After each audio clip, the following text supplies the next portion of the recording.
아브라함을 갈대아 우르에서 부르셨다고 하는 것은 하나님이 직접 개입하시고 하나님의 계획을 추진하겠다고 하는 강력한 의지입니다.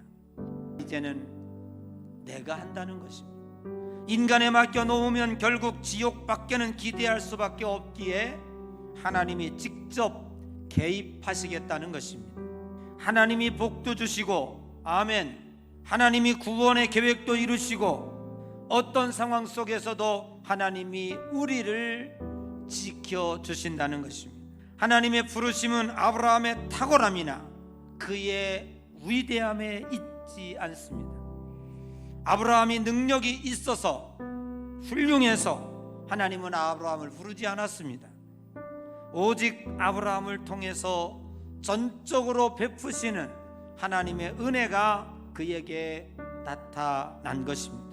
하나님은 어떤 상황 속에서도 당신의 약속에 흔들림이 없습니다.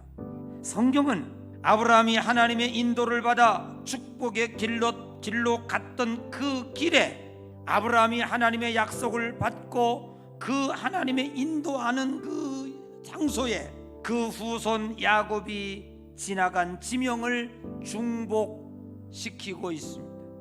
왜 그렇습니까? 아브라함의 승리가 그 후손의 승리이고, 아브라함이 함께 했던 그곳이 그 후손들에게도 여전히 하나님이 함께 하셨다. 아브라함에게 하신 약속이 이삭에게도 유효하고 야곱에게도 유효하고, 그 수십 대를 거쳐 지나가는 동안에 아브라함을 통해서 나간 후손들에게 계속 하나님의 약속은 유효할 것이다.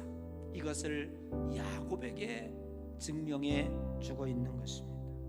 사랑하는 성도 여러분, 아브라함과 이루실 축복의 약속이 그 후손들에게 이루어진다고 하는 것은, 그 후대에 하나님의 약속이 이루어지고 있는 것을 보여주고 있는 것은, 하나님의 약속이 얼마나 견고한가를, 하나님이 한 번 약속하신 것은 결코 흔들리지 아니하고 당신의 의지를 그대로 이루어내신다고 하는 것을 우리들에게 보여주고 있습니다. 우리가 신앙생활하면서 우리에게 주는 진정한 축복은 무엇입니까? 부모가 믿음으로 걸어갔던 그 자리, 만일 그 자식이 그 부모의 신앙의 길을 그대로 걸어갈 수 있다면 그 가문은 복받은 가문입니다. 그 집은 복받은 집입니다. 여러분이 하나님의 약속을 받고 신앙생활을 시작했습니다. 그 길을 지금도 묵묵히 걸어갑니다. 여러분의 10대 후손, 20대 후손, 30대 후손이 우리의 믿음의 조상 그 할아버지가 걸어갔던 그 신앙의 그 길을 여전히 그의 자손들이 걸어갈 수만 있다면 거기에도 하나님의 약속은 유효할 것입니다. 여러분이 걸어갔던 신앙의 발자취에 여러분의 자자손손 후손들이 그 믿음의 길을 걸어가는 축복의 역사가 있어지시기를 주님의 이름으로 간절히 축복합니다. 우리는 왜 아브라함을 믿음의 조상이라고 말합니까? 그는 하나님의 약속을 붙잡았습니다. 의지했습니다. 하나님의 은혜로 말미암아 그는 하나님의 축복을 받았습니다. 오직 아브라함에게 필요했던 것은 믿음입니다. 부르심의 약속에 대하여 흔들림 없이 힘들고 어려울 때에 흔들림이 있었지만 결코 놓지 않았어요. 꼭 붙잡고 나갔어요. 그것이 의가 되어 믿음의 조상이 되었습니다.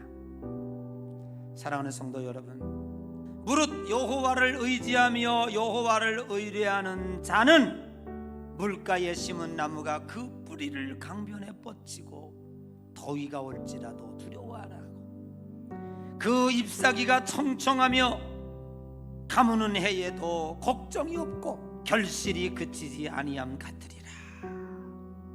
이것이 하나님이 주시는 축복입니다.